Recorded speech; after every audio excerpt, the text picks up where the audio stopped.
శ్రీకాకుళం జిల్లా పలాస సామాజిక ఆసుపత్రిలో నిర్వహిస్తున్న సదనంకు హాజరైన వికలాంగులు సంబంధిత వైద్యుల సమయానికి రాకపోవడంతో నరక యాతన అనుభవిస్తున్నారు. ఇచ్చాపురం లాంటి సుదూర ప్రాంతాల నుంచి ఉదయం 7 గంటలకు ఆసుపత్రికి చేరుకుని వైద్యులు రాక పడిగాపులు కాస్తున్నారు. ఓ వికలాంగుడికి సంబంధించిన కుటుంబ సభ్యుని మరణ వార్త అందుకుని వెళ్లలేక ఉండలేక మానసిక క్షోభకు గురయ్యారు. 9 గంటలకు హాస్పిటల్కు చేరుకోవాల్సిన వైద్యుడు 12 గంటల వరకు రాకపోవడంతో రోగులు అసహనాన్ని వ్యక్తపరుస్తున్నారు. వైద్యుని సమాచారం కోసం సిబ్బందిని అడిగితే దురుసుగా సమాధానం ఇస్తున్నారని వాపోతున్నారు. ఏం పేరు మీ పేరు? గజ్జల వెంకటరావు. ముందు వారం వచ్చాను, బారువాడ నుంచి వచ్చాను. ఇంతవరకు డాక్టర్ రాలేదు, తెల్లవారు వస్తా ఉన్నారు. నేను నిలబడలేను, ఒకటికి వచ్చిన వెళ్ళాలి. ఇప్పుడు కష్టంగా ఉంది నాకు, చాలా బాధ. ఎవరు తీసుకెళ్తారు? ఈరోజు ఎంత టైంకి వచ్చారు చెప్పండి. ఈరోజు 9 గంటలకు వచ్చాము, పాత 9కి వచ్చాము. పాత 9 నుంచి ఇంతవరకు నేను కూర్చోను.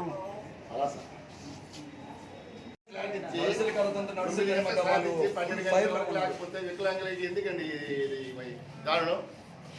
స్లాట్ 9కి ఇచ్చారండి, మేము 8కి వచ్చామండి ఇక్కడికి.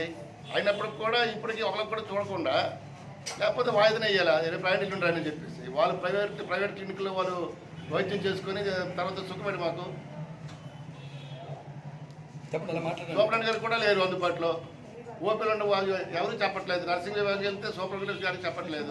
నర్సులు దమాయించేస్తారు. ఏంటి ఎంత దారుణమైన పరిస్థితుల్లో వైద్యం బాగుంది, వైద్యం బాగున్న పరిస్థితుల్లో ఇలాంటి పరిస్థితుల్లో కూడా వీళ్ళందరూ కూడా ఇక్కడ ఇబ్బంది. ఎవరు